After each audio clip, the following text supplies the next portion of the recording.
আজকে কলকাতায় মেসি এসেছিল যুব ভারতী ক্রীড়াঙ্গনে। সেখানে প্রচুর প্রচুর দর্শক তাকে দেখতে সেখানে উপস্থিত হয় এবং সেখানে একটা বিশৃঙ্খল পরিস্থিতি সৃষ্টি হয়, যে ভিডিওটা আপনারা এতক্ষণে দেখে ফেলেছেন। যদি না দেখে থাকেন নিচে দেখলে বুঝতে পারবেন।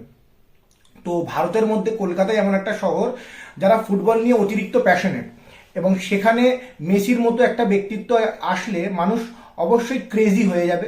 এটা মানে খুবই নর্মাল ব্যাপার ছিল। তার সত্ত্বেও এই কেওসটা হলো কেন?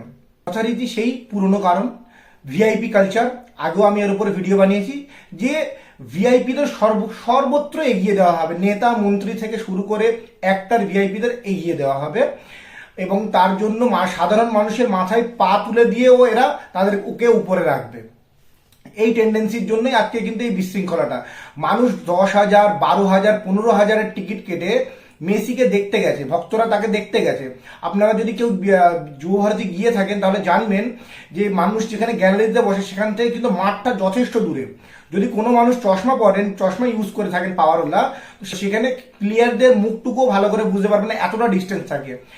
তারপরও তারা মেসিকে দেখতে পেল না, কারণ ওই বড় বড় ভিআইপিরা তাদেরকে ঘিরে রেখে দিয়েছিল। নেতা মন্ত্রীদের ছেলে, আত্মীয় স্বজন, অ্যাক্টর, এরা সবাই গিয়ে তাদেরকে এমনভাবে ঘিরে রেখেছিল যে মানে মানুষ যে একটু দেখতে পাবে সেই সুযোগটুকুও হতে দিল না।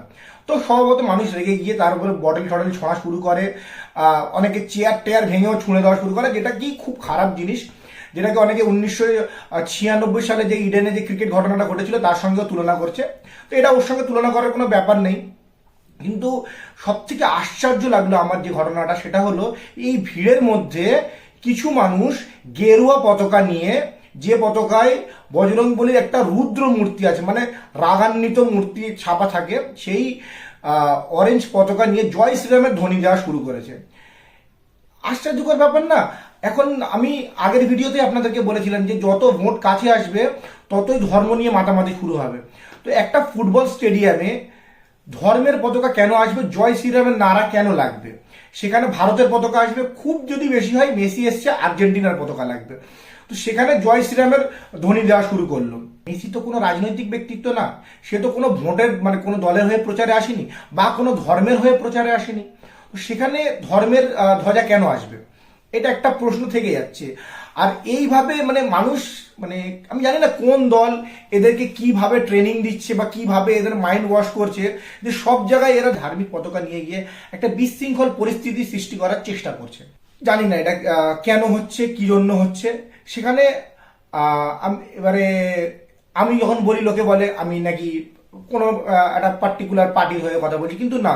কিছুদিন আগে যখন ময়দানে একজন প্যাটিস বিক্রেতাকে মারা হলো, তাকে নিয়ে গিয়ে শুভেন্দু অধিকারী সম্বর্ধনা জানালেন, তাকে সম্মান দিলেন, তাকে আলাদা করে সম্মানিত করা হলো।